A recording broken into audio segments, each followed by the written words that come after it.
Hi everyone, welcome to my YouTube channel. ಬನ್ನಿ ನಿನಗಾಗಿ ಸಂಚಿಕೆ ಏನಾಗುತ್ತಂತ ನೋಡ್ಕೊಂಬರೋಣ. ಈ ಕಡೆ ಕನಕಾಂಬರಿ ನೃತ್ಯ ಮಾಡಿರೋ ದೇವಿಯನ್ನು ನೀನು ಸುಸ್ತಾಗಿದೆಯಾ ಅಂತ ಅಲ್ಲಿಂದ ಕರ್ಕೊಂಡು ಹೋಗಬೇಕಾದ್ರೆ ರಚನಾ ಹೇಳ್ತಾಳೆ ನಿಂತ್ಕೊಳ್ಳಿ. ಕನಕಾಂಬರಿ ಹೇಳ್ತಾಳೆ ರಚನಾ ಅವಳು ತುಂಬ ಸುಸ್ತಾಗಿದ್ದಾಳೆ, ಸ್ವಲ್ಪ ರೆಸ್ಟ್ ಮಾಡಲಿ ಅಂತ ಹೇಳ್ತಾಳೆ. ರಚ್ಚು ಹೇಳ್ತಾಳೆ ಖಂಡಿತ ಮಾಡಲಿ, ಅದಕ್ಕಿಂತ ಮುಂಚೆ ನಂದೊಂದು ಪ್ರಶ್ನೆ ಇದೆ, ಅದಕ್ಕೆ ಉತ್ತರ ಕೊಟ್ಟು ಆಮೇಲೆ ಎಷ್ಟೊತ್ತು ಬೇಕಾದರೂ ರೆಸ್ಟ್ ಮಾಡಲಿ. ಏನತಿಗೆ ಅಂತ ದೇವಿ ಕೇಳಿದಾಗ ರಚನಾ ಹೇಳ್ತಾಳೆ ಊರಾಚೆ ಇರೋ ಹಳೆ ದೇವಸ್ಥಾನದಲ್ಲಿ ನಾಟ್ಯ ಮಾಡೋದು ನೀನೇ ತಾನೇ? ಜೀವ ಹೇಳ್ತಾನೆ ದೇವಿ ಪ್ರೈವೇಟ್ ಸೆಕ್ಯೂರಿಟಿ ಜೊತೆಗೆ ದೇವಸ್ಥಾನಕ್ಕೆ ಬಂದು ನೃತ್ಯ ಸೇವೆ ಮಾಡೋದು ನೀನೇನಾ? ಈಶ್ವರ್ ಗಾಬರಿಯಿಂದ ರಚನಾ ಸಂಜೀವ ಏನು ಹೇಳ್ತಾ ಇದ್ದೀರಾ ನೀವು? ಊರಾಚೆ ದೇವಸ್ಥಾನ ಏನು, ದೇವಿ ಅಲ್ಲಿ ಹೋಗಿ ನೃತ್ಯ ಸೇವೆ ಮಾಡೋದೇನು? ಈ ಕಡೆ ಬಾಲ ಹೇಳ್ತಾನೆ ಎಲ್ಲ ಗೊತ್ತಾಗುತ್ತೆ, ಸ್ವಲ್ಪ ಹೊತ್ತು ಕಾದು ನೋಡಿ ಮಾವ ಅಂತ ಹೇಳ್ತಾನೆ. ರಚ್ಚು ದೇವಿನ ಕೇಳ್ತಾಳೆ ಹೇಳಿ ದೇವಿ, ನೀವೇ ತಾನೇ ಆ ನೃತ್ಯಗಾರ್ತಿ, ಹೇಳು ಅಂತ ಜೀವ ಜೋರಾಗಿ ಗದರ್ತಾನೆ. ಆಗ ದೇವಿ ಅವರಿಬ್ಬರು ಮಾತಿಗೆ ಒಪ್ಕೊತಾಳೆ, ಹೌದು ಹೌದು ನಾನೇ ಆ ದೇವಸ್ಥಾನದಲ್ಲಿ ನಾಟ್ಯ ಮಾಡೋದು. ಆಗ ಭಾಮಿನಿ ಹೇಳ್ತಾಳೆ ಹೌದು, ನೀನು ಹೋಗಿ ಆ ದೇವಸ್ಥಾನದಲ್ಲಿ ಹೋಗಿ ಕುಣಿತೀಯಾ? ದೇವಿ ಕೋಪದಲ್ಲಿ ಅವಳಿಗೆ ಕುಣಿಯೋದಲ್ಲ ಅದು ನಾಟ್ಯ ಅದು. ಕಪಿಲ್ ದೇವಿಗೆ ಹೇಳ್ತಾನೆ ಅಮ್ಮನ ಮೇಲೆ ಯಾಕೆ ರೇಗ್ತಾ ಇದೀಯಾ ನೀನು? ಹೇಳು, ಆ ದೇವಸ್ಥಾನದಲ್ಲಿ ಹೋಗಿ ನೀನು ಯಾಕೆ ಕುಣಿತಾ ಇದೀಯಾ, ಅಥವಾ ಕುಣಿತಾ ಇಲ್ಲ, ನೃತ್ಯ ಯಾಕೆ ಮಾಡ್ತಾ ಇದೀಯಾ? ಜೀವ ಎಲ್ಲರ ಮುಂದೆ ಹೇಳ್ತಾನೆ ನಮ್ಮ ಶ್ರೀವಾರಿ ಜ್ಯುವೆಲರ್ಸಿಂದ ಪ್ರತಿ ವರ್ಷ 5 ಲಕ್ಷ ದೇಣಿಗೆ ಹೋಗ್ತಾ ಇದೆ. ಅದ್ರ ಬಗ್ಗೆ ಚಿಕ್ಕಪ್ಪ ನಿಮ್ಗೇನಾದರೂ ಗೊತ್ತಾ? ಕಪಿಲ್ ನಿನಗೇನಾದರೂ ಗೊತ್ತಾ ಅಂತ ಇಬ್ಬರನ್ನೂ ಕೇಳ್ತಾನೆ ಜೀವ.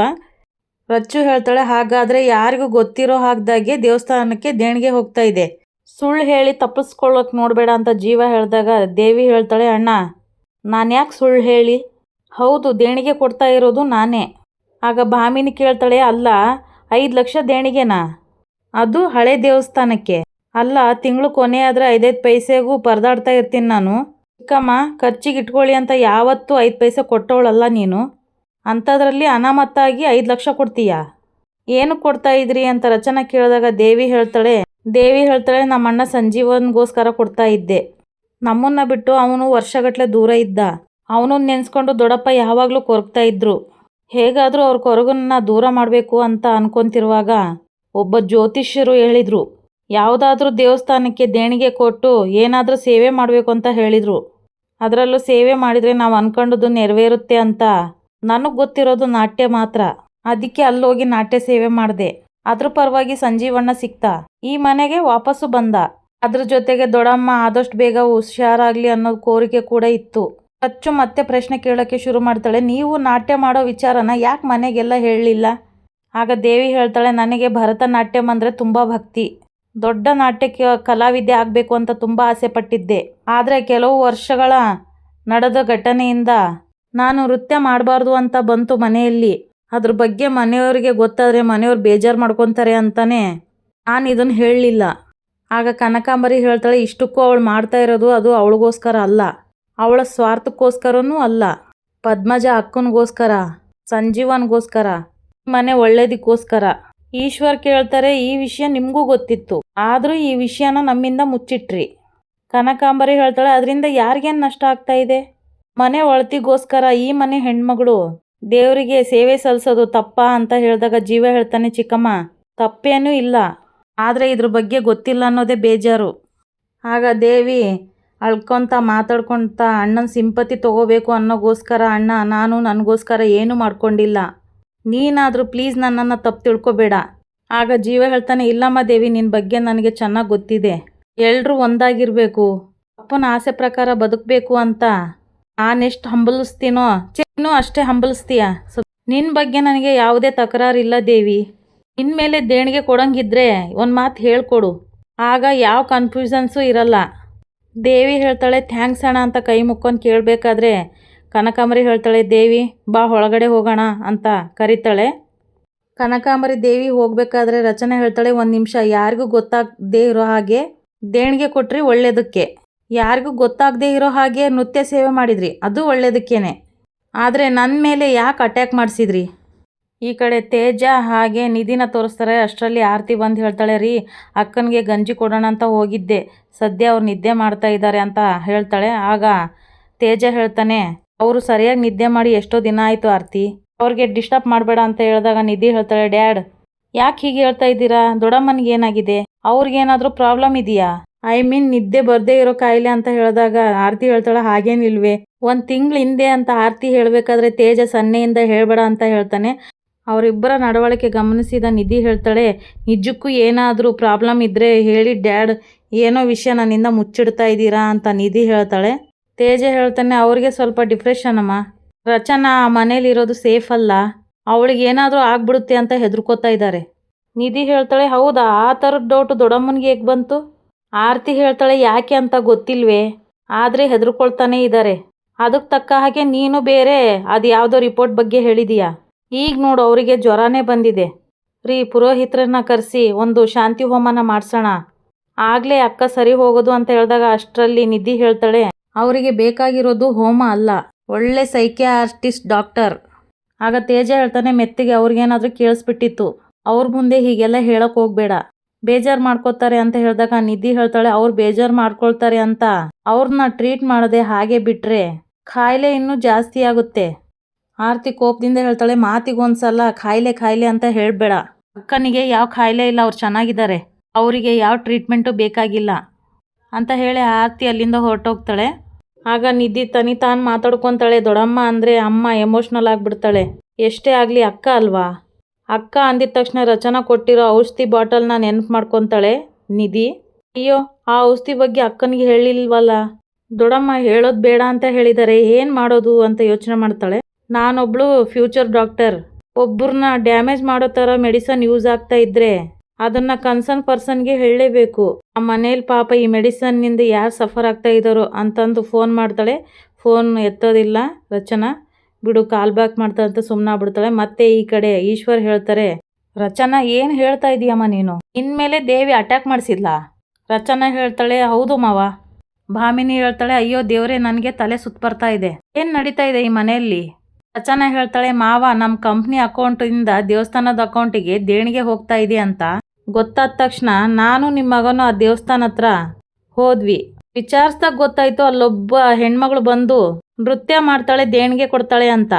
ಯಾರವಳು ಅಂತ ಹುಡ್ಕಾರ್ಬೇಕಾದ್ರೆ ಇವತ್ತು ಆ ಹೆಣ್ಮಗಳು ದೇವಸ್ಥಾನಕ್ಕೆ ಬಂದು ನಾಟ್ಯ ಮಾಡ್ತಾಳೆ ಅನ್ನೋ ವಿಷಯ ಗೊತ್ತಾಯಿತು.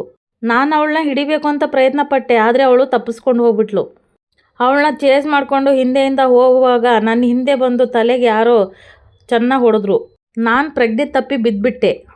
ಭಾಮಿನಿ ಹೇಳ್ತಾಳೆ, ಅಂದರೆ ಅವತ್ತು ರಾತ್ರಿ ಜಾರು ಬಿದ್ದು ತಲೆ ಪೆಟ್ಟು ಬಿತ್ತು ಅಂತ ಬಂದ್ರಲ್ಲ, ಇದು ಅದೇನಾ ಅಂತ ಕೇಳ್ತಾಳೆ. ಆಗ ರಚ್ಚು ಹೇಳ್ತಾಳೆ, ಹೌದು ಅತ್ತೆ, ಅವತ್ತು ಇದು ದೇವಿನಿ ಅಂತ ನಂಗೆ ಗೊತ್ತಿರಲಿಲ್ಲ. ಹೇಳಿ ದೇವಿ, ನನ್ನ ಮೇಲೆ ಯಾಕೆ ಅಟ್ಯಾಕ್ ಮಾಡಿಸಿದ್ರಿ? ದೇವಿ ಹೇಳ್ತಾಳೆ, ಅತ್ತಿಗೆ, ನಾನು ಯಾಕೆ ನಿಮ್ಮ ಮೇಲೆ ಅಟ್ಯಾಕ್ ಮಾಡಿಸ್ಲಿ, ನಿಮ್ಮಿಂದ ಮನೆಗೆ ಯಾರಿಗೂ ಗೊತ್ತಾಗಬಾರ್ದು ಅಂತ ಅದೊಂದು ಕಾರಣಕ್ಕೆ ತಪ್ಪಿಸ್ಕೊಂಡು ಹೋದ ಅಷ್ಟೇ. ಇಲ್ಲಿ ನೋಡಿ ಅಟ್ಯಾಕ್ ಬಗ್ಗೆ ನಂಗೆ ಗೊತ್ತಿಲ್ಲ. ಜೀವ ಕೇಳ್ತಾನೆ, ಹಾಗಾದರೆ ರಚನನ್ನ ಹೊಡೆದಿದ್ದು ಇನ್ಯಾರು? ದೇವಿ ಹೇಳ್ತಾಳೆ, ಅಣ್ಣ, ಆ ದೇವಸ್ಥಾನ ಸುತ್ತ ಕುಡುಕರು ಕಳ್ಳರು ಸುತ್ತಾಡ್ತಾರೆ ಅಂತಾನೆ ನಾನು ಪ್ರೈವೇಟ್ ಸೆಕ್ಯೂರಿಟಿಗಳನ್ನು ಇಟ್ಕೊಂಡಿದ್ದೆ. ಬಹುಶಃ ಕೇಡಿಗಳು ಯಾರೋ ಒಡವೆ ಆಸೆಗೋಸ್ಕರ ಅಥವಾ ಬ್ಲ್ಯಾಕ್ ಮೇಲ್ ಮಾಡಿ ಅತ್ತಿಗೆಯಿಂದ ಹಣ ದೋಚ್ಕೋಬೇಕು ಅಂತ ಅವ್ರ ಮೇಲೆ ದಾಳಿ ಮಾಡಿರ್ಬೋದು ಅಷ್ಟೇ. ರಚನಾ ಮನಸ್ಸಲ್ಲೇ ಅನ್ಕೊತಾಳೆ, ಸುಳ್ಳು ಹೇಳ್ತಾ ಇದ್ದಾಳೆ, ನನ್ನನ್ನು ಕಟ್ ಹಾಕಿದ್ದಿದ್ದು ಇವ್ರು ಸೆಕ್ಯೂರಿಟಿಯವರು.